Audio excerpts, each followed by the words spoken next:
ರಾಜಕೀಯದಲ್ಲಿ ಒಂದು ನೈಟ್ನಲ್ಲಿ ಏನು ಬೇಕಾದರೂ ಆಗಬಹುದು. ದೆಹಲಿ ಯಾತ್ರೆಗೂ ಮುನ್ನ ಡಿಕೆ ಶಿವಕುಮಾರ್ ಅಚ್ಚರಿಯ ಹೇಳಿಕೆ. ಹೌದು, ಕಾಂಗ್ರೆಸ್ನಲ್ಲಿ ಈಗ ಎರಡೇ ಚರ್ಚೆ. ಒಂದು ಸಿಎಂ ಕುರ್ಚಿ, ಇನ್ನೊಂದು ಕೆಪಿಸಿಸಿ ಪಟ್ಟ.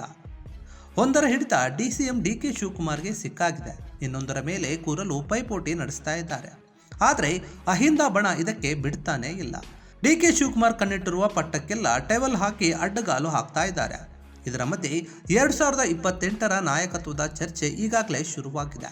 ಜೊತೆಗೆ ಡಿಕೆ ಶಿವಕುಮಾರ್ ಇವತ್ತು ದೆಹಲಿ ಯಾತ್ರೆ ಮಾಡ್ತಿರೋದು ಮತ್ತಷ್ಟು ಕುತೂಹಲವನ್ನ ಹುಟ್ಟಿಸಿದೆ. ಕರ್ನಾಟಕ ಕಾಂಗ್ರೆಸ್ ಭಿನ್ನಮತದ ಲೀಗ್ ಮುಗಿತಾನೇ ಇಲ್ಲ. ಕಾಂಗ್ರೆಸ್ ಕ್ಯಾಪ್ಟನ್ಶಿಪ್ಗಾಗಿ ನಾನೊಂದು ತೀರ ನೀನೊಂದು ತೀರ ಎನ್ನುವಂತಾಗಿದೆ. ಮಾತಿನ ಏಟುಗಳಿಗೆ ಮನಸ್ಸುಗಳಲ್ಲಿ ಬಿರುಕಿನ ಭಾರ ಕಾಣಿಸ್ತಿದೆ. ಸಿಎಂ ಕುರ್ಚಿ, ಕೆಪಿಸಿಸಿ ಕುಸ್ತಿಯಿಂದ ಎರಡು ಬಣಗಳ ನಡುವೆ ಜಟಾಪಟಿಗೆ ಕಾರಣವಾಗಿದ್ದು, ಮುಸುಕಿನ ಗುದ್ದಾಟ ಮೋಡ ಕವಿದಂತೆ ಆಗಿದೆ.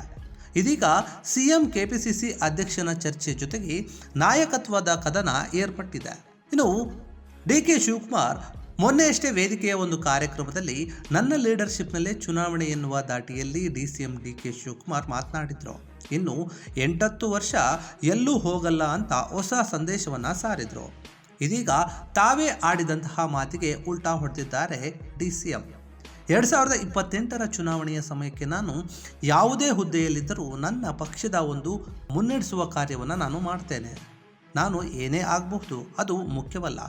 ಪಕ್ಷ ಶಕ್ತಿಯನ್ನು ಕೊಟ್ಟಿದೆ ಎನ್ನುವಂತಹ ಮಾತನ್ನು ಹೇಳಿ ಉಲ್ಟಾ ಹೊಡೆದಿದ್ದಾರೆ ಅಂತ ಹೇಳ್ತಾ ಇದ್ದಾರೆ. ಇನ್ನು ಅವರು ತಮ್ಮ ಒಂದು ಮಾತುಗಳನ್ನು ಮುಂದುವರಿಸುತ್ತಾ, ನಾನು ಯಾವುದೇ ಹುದ್ದೆಯಲ್ಲಿದ್ದರೂ ಕೂಡ ಪಕ್ಷ ಮುನ್ನಡೆಸುವುದು ನನ್ನ ಆದ್ಯ ಕರ್ತವ್ಯವಾಗಿದೆ.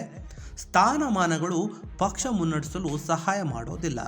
ನಾಯಕತ್ವ, ಬದ್ಧತೆ ಮತ್ತು ದೂರದೃಷ್ಟಿ ಪಕ್ಷವನ್ನು ಮುನ್ನಡೆಸಲು ಸಾಧ್ಯವಾಗುತ್ತೆ, ಅದು ಕೂಡ ಮುಖ್ಯವಾಗುತ್ತೆ.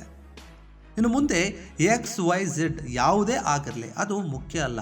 ಪಕ್ಷ ನನಗೆ ಸಾಕಷ್ಟು ಶಕ್ತಿಯನ್ನು ಕೊಟ್ಟಿದೆ, ಅದರಂತೆಯೇ ನಾನು ಮುನ್ನಡೆದುಕೊಂಡು ಹೋಗ್ತೇನೆ ಎನ್ನುವಂಥ ಮಾತನ್ನು ಆಡಿದ್ದಾರೆ.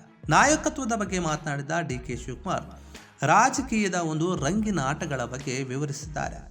ರಾಜಕೀಯದಲ್ಲಿ ಒಂದು ರಾತ್ರಿಯಲ್ಲಿ ಏನು ಬೇಕಾದರೂ ಆಗಬಹುದು ಎನ್ನುವಂತಹ ಒಂದು ಮಾರ್ಮಿಕ ಮಾತನಾಡಿರುವಂತಹ ಡಿಕೆ ಶಿವಕುಮಾರ್ನ ಮಾತು ಈಗ ಕೌತುಕವನ್ನು ಹುಟ್ಟಿಸಿದೆ. ಇನ್ನು ಕೆಪಿಸಿಸಿ ಅಧ್ಯಕ್ಷ ಸ್ಥಾನದ ಒಂದು ಕುಸ್ತಿಯ ಮಧ್ಯೆ ಇವತ್ತು ಡಿಸಿಎಂ ಡಿಕೆ ಶಿವಕುಮಾರ್ ದೆಹಲಿ ಪಾದಯಾತ್ರೆಯನ್ನು ಕೈಗೊಂಡಿದ್ದಾರೆ. ಅದು ಕೂಡ ಅಚ್ಚರಿಗೆ ಕಾರಣವಾಗ್ತಾ ಇದೆ. ಇಂದು ಕೆಪಿಸಿಸಿ ಪದಾಧಿಕಾರಿಗಳ ಪಟ್ಟಿಯೊಂದಿಗೆ ಡಿಕೆ ಶಿವಕುಮಾರ್ ಹೈಕಮಾಂಡ್ ನಾಯಕರನ್ನ ಭೇಟಿ ಮಾಡಲಿದ್ದಾರೆ. ಪರಮೇಶ್ವರ್ ಅವಧಿಯಲ್ಲಿ ನೇಮಕವಾದ ಪದಾಧಿಕಾರಿಗಳಿಗೆ ಕೊಡುವಂತಹ ಸಾಧ್ಯತೆ ಇದೆ. 300 ಮಂದಿ ಪಟ್ಟಿಯೊಂದಿಗೆ ಎಐಸಿಸಿ ಅಧ್ಯಕ್ಷ ಮಲ್ಲಿಕಾರ್ಜುನ್ ಖರ್ಗೆ, ವಿಪಕ್ಷ ನಾಯಕ ರಾಹುಲ್ ಗಾಂಧಿ ಅವರನ್ನ ಭೇಟಿ ಮಾಡಲಿದ್ದಾರೆ ಡಿಕೆ ಶಿವಕುಮಾರ್. ಇನ್ನು ತಮ್ಮ ಬೆಂಬಲಿಗರಿಗೆ ಆದ್ಯತೆ ನೀಡುವಂತಹ ಒಂದು ಸಾಧ್ಯತೆ ಇದೆ ಎನ್ನುವಂತಹ ಮಾಹಿತಿ ಇರುವಂಥದ್ದು. ಹೀಗಾಗಿ ಕಾಂಗ್ರೆಸ್ನೊಳಗಿನ ಒಂದು ಮುಸುಕಿನ ಗುದ್ದಾಟ ಮತ್ತಷ್ಟು ತೀವ್ರಗೊಳ್ಳುತ್ತಾ ಇದೆ.